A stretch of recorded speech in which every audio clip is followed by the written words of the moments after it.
One, two, one, two, three, four. Pernah membayangkan sebuah film yang begitu bodoh, absurd, dan kelewat konyol, namun justru abadi dalam sejarah komedi?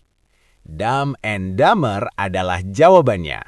Dirilis pada tahun 1994, film ini menjadi debut penyutradaraan Peter Farrelly dan Bobby Farrelly, duo sutradara yang kemudian dikenal sebagai spesialis komedi nyeleneh Hollywood. Sejak menit pertama, film ini langsung menegaskan satu hal: logika tidak berlaku di sini, dan itulah kekuatannya. Dibintangi oleh Jim Carrey sebagai Lloyd Christmas dan Jeff Daniels sebagai Harry Dunn, Dumb and Dumber menyuguhkan chemistry komedi yang nyaris mustahil untuk ditandingi. Jim Carrey yang saat itu sedang berada di puncak popularitas setelah Ace Ventura dan The Mask tampil liar, ekspresif, dan tak kenal malu. Sementara Jeff Daniels yang dikenal sebagai aktor drama serius justru mengejutkan banyak orang dengan keberaniannya terjun total ke dalam peran bodoh tanpa sisa harga diri. Kehadiran Lauren Holly sebagai Mary Swanson melengkapi cerita bukan sebagai tokoh cinta biasa, melainkan pemicu kekacauan yang tak disengaja. Diproduksi oleh New Line Cinema, film ini memiliki anggaran sekitar $17 juta dan sukses besar di pasaran dengan pendapatan lebih dari $247 juta di seluruh dunia. Namun, lebih dari sekedar angka, Dumb and Dumber berhasil menciptakan identitas komedi slapstick modern, penuh humor fisik, dialog absurd, dan situasi tak masuk akal yang justru terasa jujur. Hingga kini, film ini tetap dikenang sebagai simbol komedi bodoh tapi bahagia yang tak lekang oleh waktu. Film Dumb and Dumber dibuka dengan memperkenalkan Lloyd Christmas, seorang sopir limusin yang menjalani hidup dengan cara paling ceroboh dan polos. Lloyd bukanlah sosok yang cerdas atau penuh perhitungan, tetapi ia memiliki hati yang tulus dan keyakinan kuat bahwa dunia akan berjalan baik-baik saja selama ia berusaha berbuat benar.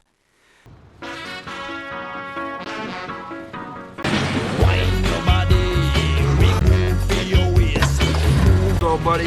Yeah. Harry, why haven't you dropped those dogs off at the show yet? Get them off on it!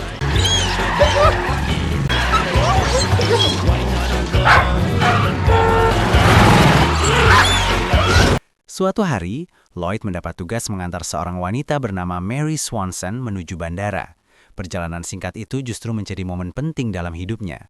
Sejak pandangan pertama, Lloyd langsung jatuh cinta, membayangkan masa depan yang indah bersama Mary, meski mereka nyaris tidak saling mengenal. Why are you going to the airport? Flying somewhere? So where are you headed? Aspen. California. Name's Christmas. Lloyd Christmas. I'm Mary Swanson. What's the matter? A little tense about the flight?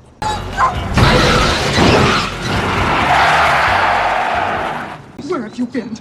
My dogs were supposed to be here 40 minutes ago. I made them and I clipped them myself. And I stand by my performance.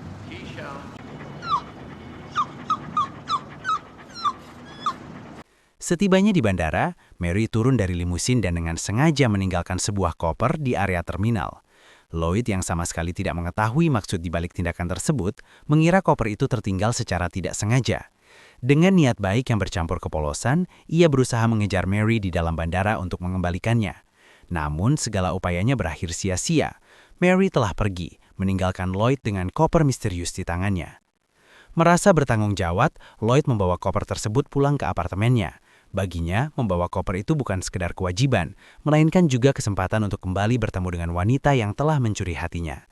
Tanpa ia sadari, keputusan sederhana ini akan menjadi awal dari rangkaian peristiwa konyol dan petualangan besar yang sama sekali tak pernah ia bayangkan sebelumnya. Setibanya di rumah, Lloyd bertemu dengan sahabat sekaligus teman serumahnya, Harry Dunn, sosok yang tak kalah ceroboh dan malang dalam menjalani hidup. Di dalam rumah yang sederhana itu, keduanya saling mencurahkan nasib buruk masing-masing. Lloyd baru saja kehilangan pekerjaannya sebagai sopir limusin, sementara Harry pun mengalami hal serupa, dipecat tanpa banyak pilihan. Dua orang dewasa dengan hidup yang sama-sama berantakan, terjebak dalam rutinitas kegagalan yang terasa tak berujung. Di tengah keluh kesah itu, Lloyd mulai membicarakan koper milik Mary Swanson yang ia bawa pulang dari bandara. Dengan penuh keyakinan, Lloyd menyampaikan keinginannya untuk mengembalikan koper tersebut, meskipun Mary telah terbang jauh ke Aspen, Colorado. Keinginan itu memicu perdebatan antara keduanya. Bagi Harry, rencana Lloyd terdengar konyol dan tidak masuk akal. Namun bagi Lloyd, itu adalah satu-satunya cara untuk melakukan hal yang benar, dan mungkin bertemu kembali dengan Mary. Perdebatan mereka terhenti ketika dua orang asing tiba-tiba mengetuk pintu rumah. Mengira mereka adalah petugas gas yang datang untuk menagih iuran, Lloyd dan Harry panik. Tanpa berpikir panjang, kepanikan itu justru melahirkan keputusan impulsif, melakukan perjalanan jauh ke Aspen, Colorado sambil mengembalikan koper milik Mary, sebuah keputusan bodoh yang menjadi awal dari petualangan besar mereka. Perjalanan menuju Aspen akhirnya dimulai dengan cara yang paling mencolok dan konyol. Lloyd dan Harry berangkat menggunakan mobil milik Harry yang telah dimodifikasi menyerupai seekor anjing raksasa. Kendaraan aneh yang mereka banggakan dan diberi nama Mudcats. Dengan kendaraan tersebut, keduanya melaju meninggalkan rumah tanpa rencana matang, seolah perjalanan panjang itu hanyalah perjalanan santai biasa. Sepanjang jalan, sikap kekanak-kanakan dan kecerobohan mereka terus terlihat. Lloyd dan Harry menghabiskan waktu dengan bercanda, saling mengejek dan bertindak tanpa memikirkan konsekuensi, membuat perjalanan itu terasa lebih seperti permainan daripada misi penting. Namun, di balik tingkah bodoh mereka, bahaya diam-diam mengikuti. Tanpa disadari Lloyd dan Harry, dua orang pembunuh bayaran telah ditugaskan untuk mengejar dan mengambil kembali koper milik Mary. Sosok tersebut membuntuti perjalanan mereka, menunggu kesempatan yang tepat untuk merebut koper itu. Kekacauan semakin bertambah ketika ulah ceroboh Lloyd dan Harry memicu masalah dengan warga sekitar. Kesalahpahaman dan tingkah mereka yang menyebalkan membuat keduanya harus dikejar, menandai bahwa perjalanan ini bukan hanya panjang dan melelahkan, tetapi juga penuh risiko. Perjalanan yang dimulai dengan niat baik perlahan berubah menjadi rangkaian kekacauan yang tak terhindarkan. Dalam pelarian yang terasa seperti petualangan tanpa arah, Lloyd dan Harry kembali menunjukkan betapa polos sekaligus berbahayanya kombinasi kebodohan dan niat baik mereka.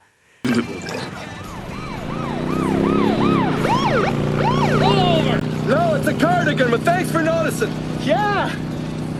Killer boots, man! License and registration, please. Fucking back on Grandpa's old cough medicine? No, oh no, sir. Oh, no. No. Come on, give me that booze, you little pumpkin pie hair-cutted freak. Come on! Sir, no, wait. No, sir, don't. Don't.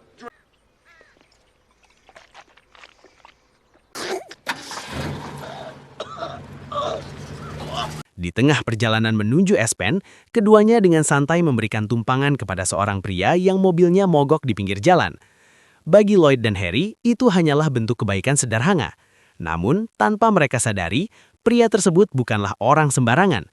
Dialah pembunuh bayaran yang sejak awal ditugaskan untuk mengambil koper milik Mary dan menghabisi siapapun yang menghalanginya. Ironisnya, rencana sang pembunuh bayaran justru berakhir kacau karena ulah dua pria paling tidak kompeten yang pernah ia temui. Lloyd dan Harry dengan keluguan khas mereka tanpa sengaja menjahilinya hingga membuat perut sang pembunuh bayaran tersiksa. Dalam kondisi kesakitan dan panik, pria itu justru meminum obat beracun yang sebelumnya ia siapkan untuk Lloyd dan Harry. Nasib pun berbalik arah. Pembunuh bayaran itu tewas oleh rencananya sendiri, sementara Lloyd dan Harry melenggang pergi tanpa pernah benar-benar menyadari betapa dekatnya mereka dengan kematian. Masalah belum berhenti di situ. Saat Lloyd mengambil alih kemudi, kesalahan fatal terjadi. Ia tanpa sengaja mengambil jalur yang berlawanan dari arah menuju Aspen. Kesalahan ini berujung pada habisnya bensin mobil Mudcats di tengah jalan yang gersang. Harry yang selama ini lebih sabar, akhirnya meledak, menuduh Lloyd egois dan bodoh karena tindakannya telah merugikan mereka berdua. Kata-kata kasar terlontar, emosi memuncak dan persahabatan mereka berada di titik terendah. Dengan perasaan kecewa dan marah, Harry memutuskan berpisah. Ia memilih berjalan kaki kembali ke rumah meninggalkan Lloyd sendirian di tengah jalan. Tidak butuh waktu lama bagi Lloyd untuk menyadari kesalahannya. Penyesalan menghantamnya keras, dan ia pun segera berusaha memperbaiki keadaan. Lloyd menyusul Harry, namun bukan dengan mobil, melainkan mengendarai motor mini yang tampak konyol dan tak masuk akal. Saat Lloyd tiba di hadapan Harry, Harry hanya terdiam bengong, tidak percaya dengan apa yang ia lihat. Namun, kebingungan itu berubah menjadi sorak kegembiraan ketika Lloyd menjelaskan bahwa perjalanan mereka ke Aspen bisa dilanjutkan. Dengan keputusan impulsif khasnya, Lloyd telah menukar mobil van Harry dengan motor mini itu. Mendengar hal itu, Harry yang hanya diam tercengang langsung bersorak gembira dan siap mengantar Lloyd kembali menuju Aspen. Di tengah kekacauan dan absurditas, persahabatan mereka kembali menyatu, siap melanjutkan perjalanan paling bodoh sekaligus paling tulus yang pernah ada. Perjalanan Lloyd dan Harry kembali berlanjut dengan penuh tawa dan semangat. Seolah semua kekacauan sebelumnya tak pernah terjadi. Dengan keyakinan polos dan harapan besar, akhirnya mereka tiba di Aspen, kota impian yang sejak awal menjadi tujuan utama perjalanan konyol mereka. Namun kegembiraan itu tak bertahan lama. Kenyataan pahit segera menyambut ketika keduanya menyadari bahwa mereka benar-benar kehabisan uang. Situasi tersebut kembali memicu pertengkaran, adu mulut yang berujung pada saling dorong di tengah api unggun. Tepat di saat emosi memuncak, koper yang selalu dibawa Lloyd terjatuh dan terbuka. Seketika, pertengkaran itu lenyap. Di dalam koper tersebut tersimpan tumpukan uang dalam jumlah besar. Wajah Lloyd dan Harry langsung berubah cerah. Senyum lebar menghiasi wajah mereka, seolah semua masalah dunia menguap begitu saja. Tanpa banyak berpikir, keduanya sepakat menggunakan sebagian kecil uang itu untuk menikmati hidup layak. Mereka menginap di penginapan mewah, merasakan kemewahan yang belum pernah mereka rasakan sebelumnya. Namun, di balik kesenangan sesaat itu, tujuan awal mereka kembali teringat, menemukan Mary. Rain brought them to him. Another was Sarah Carver. You and me, we're family. Promise never to drift away. Ah! Mary with the briefcase? Mary Swanson. Pencarian membawa mereka ke sebuah acara eksklusif yang diselenggarakan oleh keluarga Mary. Sebuah pertemuan berbengsi yang bertujuan memperkenalkan dan melestarikan binatang-binatang langka. Di tengah suasana elegan yang kontras dengan penampilan mereka, Lloyd meminta Harry menyampaikan salam untuk Mary. Sayangnya, niat baik Lloyd justru berubah menjadi awal masalah baru. Alih-alih menyampaikan salam, percakapan antara Harry dan Mary berkembang jauh lebih akrab. Tanpa disadari, obrolan itu berujung pada kesepakatan kencan di antara mereka berdua. Keesokan harinya, konflik semakin dalam. Lloyd yang percaya Mary akan menemuinya, menunggu di sebuah bar sesuai arahan Harry. Namun kenyataannya, Harry justru menghabiskan hari itu bersama Mary. Mereka bermain ski, tertawa bersama, dan tanpa disadari, benih perasaan mulai tumbuh di hati Harry.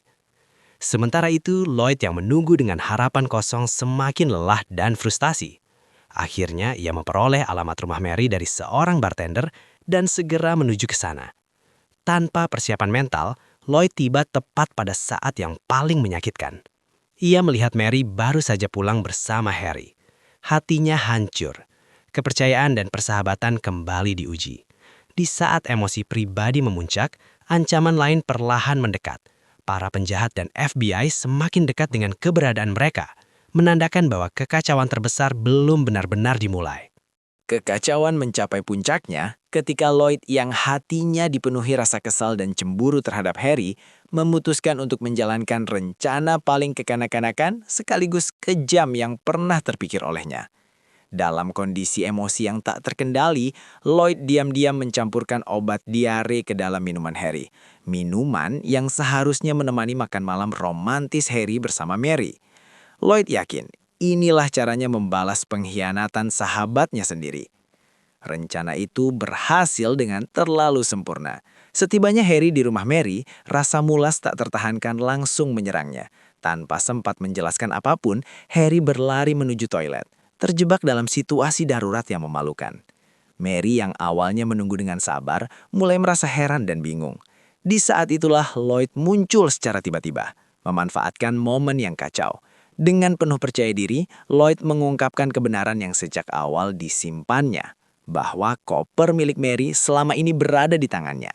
Mendengar hal tersebut, Mary langsung diliputi kebahagiaan. Koper itu sangat berarti baginya, dan kabar itu seolah menghapus kebingungan yang ia rasakan. Namun, Lloyd tidak menyerahkannya begitu saja. Dengan alasan koper berada di tempat ia menginap, Lloyd meminta Mary ikut bersamanya ke hotel untuk mengambilnya. Tanpa berpikir panjang dan tanpa menunggu Harry yang masih terjebak di toilet, Mary berpamitan singkat dan langsung pergi bersama Lloyd. Keduanya bergegas menuju hotel tempat Lloyd dan Harry menginap. Setibanya di sana, Mary akhirnya kembali memeluk kopernya dengan wajah lega dan bahagia, merasa semua masalahnya telah selesai. Namun, ketenangan itu hanya bertahan sesaat. Secara tiba-tiba, Nicholas, orang kepercayaan keluarga Mary, muncul dan langsung menodongkan senjata ke arah Lloyd dan Mary. Situasi berubah mencekam dalam hitungan detik. Lloyd dan Mary tak berdaya, disekap di dalam kamar hotel tanpa tahu apa yang akan terjadi selanjutnya. Di saat yang hampir bersamaan, Harry akhirnya tiba di hotel. Masih lemas dan kebingungan, Harry langsung berlari menuju kamar tempat Lloyd menginap. Ia masuk begitu saja dan langsung terkejut melihat Lloyd dan Mary berada di atas kasur. Namun keterkejutannya terhenti ketika Nicholas kembali mengangkat senjatanya, mengancam mereka semua. Ketegangan memuncak. Lloyd dan Harry terlibat adu mulut yang konyol namun emosional, saling menyalahkan dan bahkan berdebat tentang siapa di antara mereka yang seharusnya dihabisi terlebih dahulu. Dalam kekacauan itu, terdengar suara tembakan. Dor, dor, dor. Baku tembak tak terhindarkan.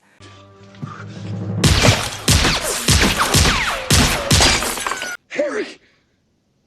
You're alive! Lucky me. Tak lama kemudian, agen FBI menyerbu masuk ke dalam kamar dan dengan sigap menangkap Nicholas beserta komplotannya, mengakhiri kekacauan panjang yang terjadi sejak koper misterius itu ditinggalkan. Namun, cerita tidak berhenti pada penyelamatan dan penangkapan penjahat. Lloyd yang masih menyimpan harapan untuk memenangkan hati Mary, kembali harus menerima kenyataan paling pahit. Mary mengungkapkan fakta yang selama ini tak pernah ia ceritakan, bahwa ia sebenarnya telah memiliki seorang suami. Harapan Lloyd runtuh seketika, tetapi seperti biasa, ia dan Harry hanya bisa saling menatap dan tersenyum dengan senyuman bodoh khas mereka. Dalam kebodohan dan kekacauan, persahabatan mereka tetap utuh, seolah dunia boleh runtuh, tetapi Lloyd dan Harry akan selalu baik-baik saja. Setelah kekacauan, kesalahpahaman, dan rentetan kejadian absurd yang mereka alami di Aspen, satu hal tetap tidak berubah. Persahabatan Lloyd Christmas dan Harry Dunn. Meski hati Lloyd sempat hancur dan Harry nyaris kehilangan nyawanya, keduanya kembali berdiri berdampingan, seolah semua kegilaan itu hanyalah bagian dari petualangan biasa. Aspen, dengan segala janji cinta dan harapan palsunya, akhirnya mereka tinggalkan tanpa penyesalan berarti. Lloyd dan Harry kembali melanjutkan hidup mereka seperti semula, tanpa uang, tanpa arah jelas, namun tetap dengan semangat konyol yang tak pernah padam. Mereka kembali menjadi dua sahabat bodoh yang hidup seadanya, tertawa atas hal-hal sepele, dan menjalani hari tanpa beban masa depan. Dalam perjalanan pulang, semesta seakan kembali menguji kebodohan mereka. Sebuah rombongan model yang sedang mencari pendamping perjalanan menawarkan kesempatan emas untuk ikut bersama mereka. Sebuah peluang yang bagi siapapun akan terasa seperti mimpi yang menjadi kenyataan. Namun, dengan kepolosan dan kebodohan yang sudah menjadi ciri khas, Lloyd dan Harry justru menolak tawaran tersebut tanpa sedikit pun rasa ragu. Mereka melambaikan tangan, tersenyum lebar, dan melanjutkan perjalanan. Sama sekali tak menyadari betapa langkanya kesempatan yang baru saja mereka lepaskan. Film pun ditutup dengan gambaran paling ikonik. Dua sahabat yang mungkin tak pernah menjadi pintar, tak pernah sukses, tetapi selalu bahagia dengan cara mereka sendiri. Dalam kebodohan itulah, Lloyd dan Harry menemukan kebahagiaan sejati. Menonton Dumb and Dumber hari ini terasa seperti membuka pintu menuju dunia yang sepenuhnya bebas dari logika. Sejak awal hingga akhir, film ini tidak pernah berpura-pura menjadi pintar atau menawarkan pesan moral yang rumit. Justru disitulah letak legaannya. Kita diajak tertawa tanpa beban, tanpa perlu menganalisis makna tersembunyi. Cukup menikmati kekacauan yang disajikan dengan penuh percaya diri. Rasanya seperti diingatkan bahwa sesekali hidup memang perlu ditertawakan apa adanya. Jim Carrey dan Jeff Daniels tampil seperti dua orang yang benar-benar menyatu dengan kebodohan karakter mereka. Lloyd dan Harry bukan sekedar tokoh konyol, tapi representasi manusia polos yang menjalani hidup dengan keyakinan penuh, meski dunia terus menertawakan mereka. Setiap ekspresi berlebihan, dialog absurd, hingga reaksi yang tidak masuk akal terasa tulus, seolah mereka tidak peduli terlihat memalukan. Dan justru karena itulah komedinya terasa hidup dan jujur. Menariknya, di balik humor yang kasar dan situasi yang absurd, film ini diam-diam menyentil realitas kehidupan. Ada persahabatan yang diuji oleh rasa cemburu. Ada sosok wanita yang terlena oleh kebahagiaan sesaat tanpa menyadari konsekuensinya. Dan ada keputusan-keputusan bodoh yang tanpa kita sadari sering juga kita lakukan di dunia nyata. Semua itu dibungkus dengan cara yang ringan, tanpa menggurui, tanpa sok bijak. Pada akhirnya, Dumb and Dumber bukan tentang kecerdasan, romansa, atau kemenangan besar. Film ini adalah tentang dua sahabat yang tetap setia satu sama lain, meski berkali-kali gagal, ditertawakan, dan membuat keputusan paling konyol yang bisa dibayangkan. Dan saat kredit akhir bergulir, satu hal terasa sangat jelas. Mungkin kita tidak menjadi lebih pintar setelah menontonnya, tapi kita pulang dengan senyum puas dan tawa yang jujur. Kalau kamu suka ulasan film yang ringan, jujur dan penuh cerita seru seperti ini, jangan lupa mampir dan jelajahi konten lainnya di Kamar Nonton. Video, Kombi, Popcorn.